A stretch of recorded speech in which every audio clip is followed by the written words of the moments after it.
좋은 아침입니다. 하나님과 말씀과 오늘 다시 시작.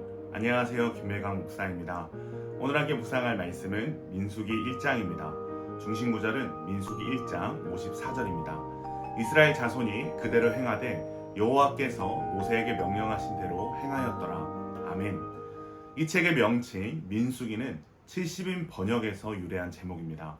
즉 백성의 숫자를 세서 기록했다라는 것인데요. 아마도 1에서 4장과 26장에 등장하는 인구조사에 근거를 두고 지어진 제목이라 여겨집니다. 그러나 민수기의 원래 제목은 따로 있습니다. 이 책의 히브리 명칭은 광야에서라는 뜻의 베미드바르입니다. 사실 이 명칭이 민수기의 내용을 더 잘 나타내줍니다.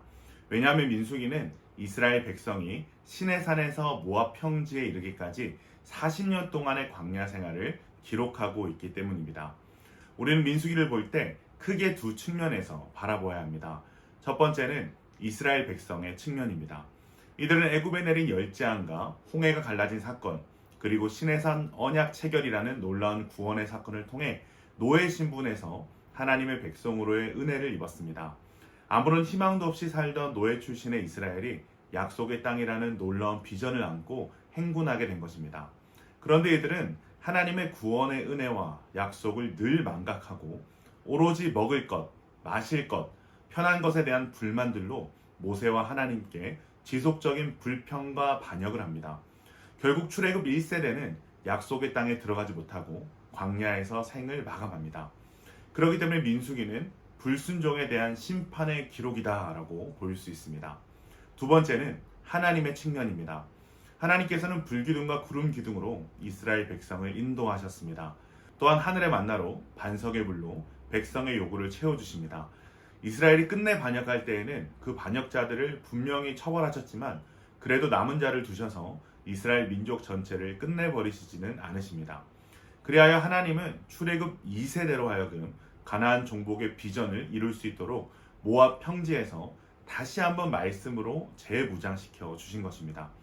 따라서 하나님의 측면에서 보자면 민수기는 용서와 회복의 기록이라 할 수 있습니다. 오늘 저희가 나눌 민수기 1장은 첫 번째 인구조사에 대해서 기록합니다. 물론 민수기의 히브리식 이름인 베미드바르, 뜻이 뭐라고 했죠?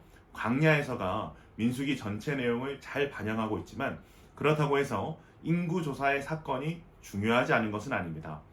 1장에 나타난 첫 번째 인구조사는 두 가지 목적을 지니고 있습니다. 첫 번째는 하나님의 약속이 실현되었다라는 것을 입증하기 위함입니다. 하나님께서는 아브라함에게 약속하시기를 그의 자손이 바닷가의 모래처럼 많아지게 하시겠다고 약속하셨습니다. 그 당시에는 믿을 수 없었던 하나님의 약속이 첫 번째 인구조사를 통하여 신실하게 실현되었음을 보게 하신 것입니다. 두 번째는 전쟁에 참여할 수 있는 20살 이상의 성인 남자들의 숫자를 파악하기 위함입니다. 이것은 이스라엘 민족이 군대를 조직하기 시작함을 의미함과 동시에 하나님께서 통치하시는 국가의 형태로 본격적인 출발을 하게 되었음을 보여주고 있습니다. 한편 앞으로 이스라엘 백성들이 들어가야 할 가나안 땅은 평화로운 방법을 통해서가 아니라 전투를 통해서 정복해 나가야 할 과정임을 보여주고 있습니다. 그러나 레위 지파는 전투병이 아니므로 계수에서 제외됩니다. 이들의 역할은 따로 있습니다. 성막을 보살피고 그 안에 있는 모든 기구와 부속품을 관리하는 일이었습니다. 그뿐 아니라 성막을 둘러 진을 쳐서 다른 지파 사람들의 접근을 막아야 했고, 그래서 하나님의 진노가 이스라엘 백성에게 내리지 않도록 해야 했습니다. 다시 말하면 레위는 하나님과 이스라엘 백성 사이에서 완충 역할을 한 것입니다. 사랑하는 기쁨 가족 여러분, 성도의 삶은 미드바르, 광야에서의 삶입니다. 하나님께서는 광야를 통해 우리를 하나님의 백성답게, 하나님의 군대답게 빚어가시기를 원하십니다. 이스라엘은 그 훈련을 43년 동안 받은 것입니다. 그렇다면 하나님의 백성답게, 하나님의 군대답게 하는 훈련은 어떤 훈련일까요? 바로 하나님은 말씀하시고 백성은 말씀에 순종하는 훈련입니다. 민수기 1장 1절입니다. 이스라엘 자손이 애굽 땅에서 나온 후 둘째 해 둘째 달 첫째 날에 여호와께서 시내 광야 회막에서 모세에게 말씀하여 이르시되, 1절의 마지막 절인 54절입니다. 이스라엘 자손이 그대로 행하되 여호와께서 모세에게 명령하신 대로 행하였더라. 아멘. 하나님은 모세를 통해 말씀하시고 이스라엘은 그 말씀대로 행하는 것, 이것이 민수기에서 수없이 반복되고 있는 패턴인가 동시에 이스라엘이 받아야 하는 훈련인 것입니다. 하나님께서는 광야의 삶을 통해서 성도는 떡으로만 사는 사람들이 아니라 하나님의 말씀으로 사는 것임을 배우게 하십니다. 놀랍게도 원어를 보면요, 미드바르는 광야, 하나님의 말씀은 다바르입니다.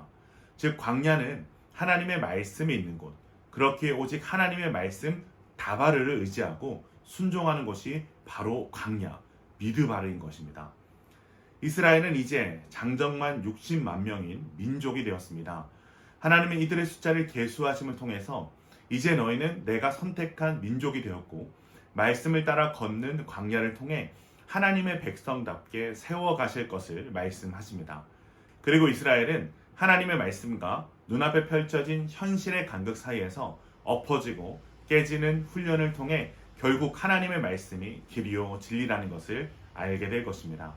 사랑하는 기쁨 가정 여러분, 우리가 하나님의 백성으로서 구원을 얻었다면 하나님께서는 우리를 하나님의 백성이요 자녀답게 빚어가고자 하십니다. 그 훈련이 무엇입니까? 하나님의 말씀을 듣고 그 말씀에 순종하여 사는 훈련입니다. 눈앞에 보이는 현실이 아닌 하나님의 약속을 붙들고 순종하며 나아가는 삶, 그것이 성도의 힘이요 능력이 되어야 할 것을 광야를 통해 알게 하십니다. 사랑하는 여러분, 지금 무엇을 의지하며 살아가고 계십니까? 이 아침 우리가 의지하고 붙들어야 할 것은 오직 하나님의 말씀과 약속임을 다시금 마음에 새기고 떡으로만 사는 세상 사람이 아닌 하나님의 말씀으로 살아가는 하나님의 백성이 되시길 주님의 이름으로 축원합니다.